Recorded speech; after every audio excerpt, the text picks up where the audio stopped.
स्नेह।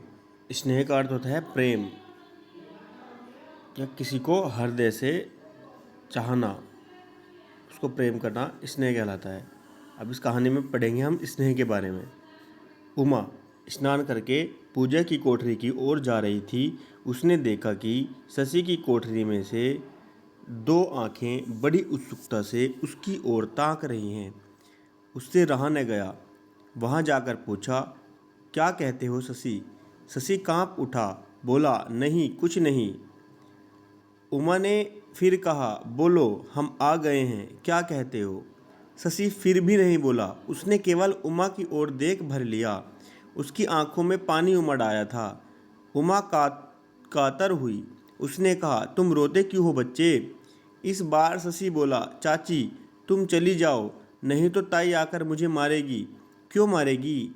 यह तो मैं नहीं जानता, शशि ने भोलेपन से कहा। पर ताई मुझे किसी से बातें करते देख लेती है तो मारा करती है। हमारे साथ बातें करते देखेगी, देखकर वे नहीं मारेंगी। आओ तुम हमारे साथ चलो। नहीं चाची, हम हाथ जोड़ते हैं, तुम चली जाओ, ताई आती होगी। शशि की आंखें भर आई। उमा सहसा कुछ न कह सकी। उसका हृदय शशि के लिए व्याकुल हो उठा। वह अभी इस नए घर में बहू बनकर आई है। वह न शशि को समझ पाई है, न अपनी विधवा जेठानी निरुपमा को। जिस दिन अपने ससुराल में पैर रखा था उसी दिन निरुपमा ने उसको समझा दिया था, बहुरानी इस अभागे बालक को मुंह न लगाना। उमा ने सोचा था यह बालक अवश्य शैतान होगा, परंतु इन 4 दिनों में ही उसे मालूम हो गया बालक शैतान नहीं है। उसका एकमात्र अपराध यही है कि वह बिना माँ बाप का है। यह भी क्या अपराध? उमा वहीं खड़ी खड़ी सोचती रही और उधर पूजा घर में उमा को न पाकर निरुपमा वहीं आ गई। उसने उमा को शशि की कोठरी के पास खड़े देखा। वह चिल्ला उठी, जो जानबूझकर सांप के मुंह में उंगली डाले उसे कौन बचा सकता है बहुरानी? मैं अब भी कहती हूँ तुम शशि को मुंह न लगाओ। उमा चौंक कर बोली, मैंने क्या किया जीजी? तुम शशि के कमरे में क्यों गई थी? निरुपमा ने शासन भरे स्वर में कहा। उमा कांप गई। उसने इतना ही कहा, जीजी इस बालक से नाराज क्यों हो? निरुपमा उसी तरह बोली, नाराज क्यों हूँ यह जानना चाहती हो? अरे बहू, इस राक्षस ने पैदा होते ही अपने माँ बाप को खा डाला है। तनिक बड़ा होते ही अपने ताऊ को भी यह निगल गया और तुम पूछती हो इसका अपराध क्या है? और उसने झपटकर बालक को कमरे से बाहर निकालकर खड़ा कर दिया। बोली, मैं जानती हूँ मैं इसका गला नहीं घोट सकती, परंतु बहुरानी अपने भरे घर को फिर से सूना करने की हिम्मत भी मुझ में नहीं है। उमा हतभागिनी सी निरुपमा को देखती ही रह गई। वह बोल न सकी न जा सकी और दिन पर दिन बीतते गए।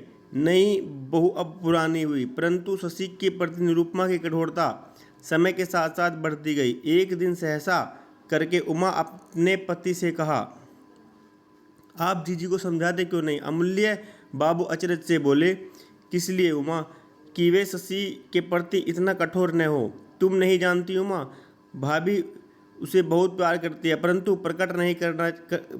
प्रकट करना नहीं चाहती, इसलिए वे इतनी कठोर हैं। उमा अचरज से बोली, प्रेम में कठोरता होती है क्या? हाँ होती है। जब संघर्ष होता है तब प्रेम ताड़ना में बदल जाता है। नहीं, उमा ने कहा, कठोरता ईर्ष्या में होती है। एक दिन जब यातना सहते सहते शशि मर जाएगा तब जीजी क्या उस प्रेम को लेकर चाटेंगी? कहते कहते उमा की आंखें छलछला आई और उसी समय शशि की चित्कार उसे सुनाई पड़ी।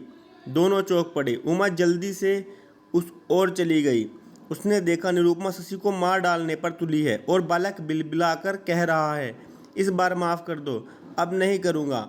उमा से यह देखा न गया। उसने निरुपमा के पैर पकड़ लिए, बोली, अब छोड़ दो जीजी। निरुपमा ने रुककर तीव्र दृष्टि से उमा को देखा, मानो कहा हो, तुम्हें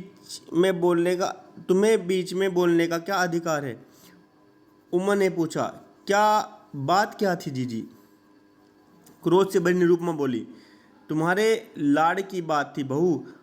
अब लड़का चोरी भी करेगा। मैं कहती हूँ मेरे घर में यह न रहेगा, यह न होगा। मेरे सवेरे 5 रसगुल्ले गिने थे, अब 4 हैं। इतना कहकर क्रोध से धम धम करती हुई वे चली गई। उमा ने देखा उनकी आंखों से पानी था, उनकी आंखों में पानी था। उसके हृदय को ठेस लगी और कठोर स्वर में उसने पूछा, क्या तूने रसगुल्ला चुराया था? शशि ने बिलखते हुए कहा, चाची कल से भूखा था। तुमने परसों जो मिठाई दी थी उसके कारण ताई ने मुझे रोटी नहीं दी। वह जोर जोर से रोने लगा। चाची बड़ी तकलीफ होती है मुझे, बचा लो, मैं भी चोरी न करूँगा। वह आगे न बोल सका, संज्ञाहीन सा होकर गिर पड़ा। उमा ने यह सब देखा और चीख कर वह भी वहीं गिर पड़ी। और 3 दिन बाद उमा को बड़े जोर से बुखार चढ़ा हुआ था। अमूल्य को डर था कि कहीं उमा की बीमारी घातक न हो।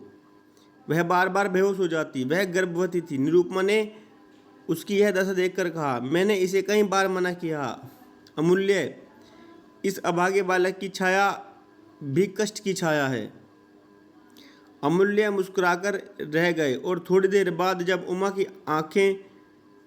उमा ने आंखें खोली तो उसका हाथ अपने हाथ में लेकर बोले, उमा तुम्हें क्या हो गया? उमा ने उनसे पूछा, शशि कहाँ है? स्कूल गया है, उसे बुला दो, मैं अब न बचूंगी। अमूल्य उसके ऊपर झुक गए और प्रेम भरे स्वर में बोले, ऐसा मत बोलो उमा। उमा ने उसी तरह कहा, आपको दुख होता है पर मैं क्या करूं? मेरे कारण उस बालक को बहुत कष्ट उठाने पड़ते हैं। उसे एक बार मेरे पास ला दो। उधर से आती हुई निरुपमा ने उन वाक्यों को सुना। वह बोली, जिस कारण तुम इस दशा को पहुंच गई हो, उसको देखने की साध अब भी बाकी है। तुम्हें उसकी छाया से भी बचना चाहिए बहू। तुमने यह क्या कहा जीजी? उमा ने हृदय के आवेग को रोकते हुए कहा, शशि को उसके मामा के यहाँ भेज देती हूँ। इस अभागे बालक के कारण मैं अपनी चांद सी बहू नहीं खो सकती। कहते कहते निरुपमा की आंखें भर आई। उमा कोई उत्तर न दे सकी। भावावेश से उसकी जिह्वा रुन सी गई। उसने कातर दृष्टि से अपने पति की ओर देखा, मानो उसने कहा, ऐसे तो मैं और भी जल्दी मर जाऊंगी। और जब निरुपमा चली गई तो अमूल्य बोले, मैं कहता हूँ उमा, कल से हम दूसरे मकान में चलेंगे, तब क्या होगा? उमा ने अचरज से कहा, तुम भाभी के अत्याचार को नहीं देख सकोगी। तुम कैसी बातें करते हो जी? शशि को जब भी और जहाँ भी दुख होता है तो क्या मेरी आत्मा तड़पने उठेगी? उसी समय अमूल्य ने खिड़की के पर्दे पर किसी की परछाई देखी। उन्हें समझते देर न लगी। उन्होंने खिड़की खोल दी। वह शशि था। अमूल्य को देखकर वह शीघ्रता से लौट चला। अमूल्य बोले, शशि इधर आओ। उमा चौंक कर बोली, शशि है?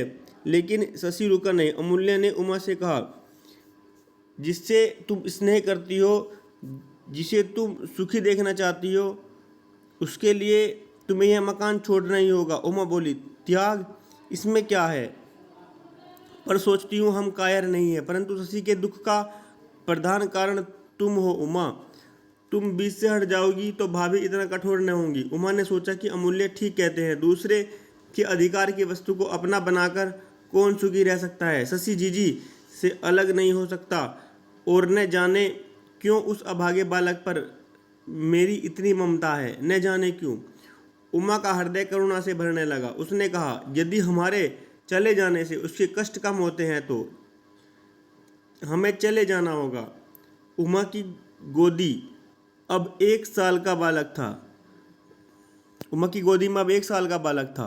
शशि के स्कूल के रास्ते में उमा का मकान पड़ता था। उस मकान की खिड़की के पास शशि रोज चाची को नमस्ते और छोटे अशोक को हंस हंस कर बोलता। उमा सोचती, शशि अब प्रसन्न है। वह ठीक वक्त पर खिड़की पर आ खड़ी होती। कभी वह अंदर भी आता। उमा पूछती, क्यों शशि, कैसे हो? शशि कहता, अच्छा हूँ चाची, ताई अब मारती नहीं है। उसकी आंखें भर आती। वह मन ही मन कहती, शशि सुख से रहे, यही मुझे प्रिय है। लेकिन वह सोचती, निरुपमा ऐसी क्यों है? पर इसका उत्तर उसने कभी नहीं पाया। इसी बीच में एक दिन उमा ने देखा शशि नहीं आया। उसे दुख हुआ, सोचा शायद उसे बुखार चढ़ा होगा, पर कई दिन बीत गए, शशि को उसने नहीं देखा। वह पुराने घर में नहीं जा सकती थी क्योंकि निरुपमा उसके अलग होने से बहुत क्रुद्ध थी। उसका हृदय घबरा उठा। शशि सचमुच बहुत बीमार है, लेकिन वह क्या करे। उसने अमूल्य से कहा, तुम जरा उस घर जाकर देखो तो शशि कैसा है। अमूल्य ने इतना ही कहा, मैं अब वहाँ नहीं जा सकता। उमा क्या करें। मन मारकर उसने 2 दिन और बिता दिए, पर तीसरे दिन उससे नहीं रहा गया। उसने निरुपमा की दासी को बुलाकर पूछा, शशि अच्छा है श्यामा। श्यामा की आंखें सजल हो उठी। उसने कहा, बहू, तुम्हारी जेठानी ने जब से जाना है कि शशि तुम्हारे पास आता है तो उसने उसका स्कूल जाना बंद कर दिया, उसे खूब मारती है। बेचारा बालक शायद अधिक दिन न जी सकेगा। उमा कांप उठी। सच कहती हो श्यामा। श्यामा बोली, सदा से मैं उनके साथ हूँ। वे नहीं चाहती कोई और शशि से प्रेम करे। अच्छा चलो श्यामा, मैं तुम्हारे साथ चलकर जीजी से पूछूंगी कि प्रेम पर क्या किसी का अधिकार होता है। श्यामा बोली, नहीं। उमा ने अशोक को गोदी में उठाया और पुराने मकान में पहुंची। चौक में शशि चटाई पर लेटा था। वह उसे पहचान न सकी। उसका मुख पीला पड़ गया था, बदन की हड्डी हड्डी चमक आई। वह रोते रोते विह्वल हो गई। निरुपमा रसोई में थी, रोना सुनकर बाहर आई। उमा को देखकर उसका क्रोध उमड़ गया। चीख कर बोली, तुम यहाँ क्यों आई।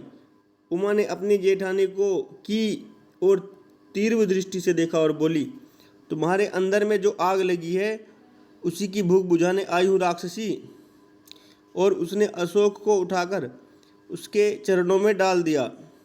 आर्ध स्वर में बोली, जीजी, इसे खाकर अपनी आग शांत कर लो। मेरे शशि को मुझे दे दो। निरुपमा उसी क्षण स्तंभित चकित बुत्सी बनकर खड़ी रह गई, पर उमा ने उसकी ओर देखा भी नहीं। उसने शशि को गोदी में उठा लिया और चल पड़ी। धन्यवाद।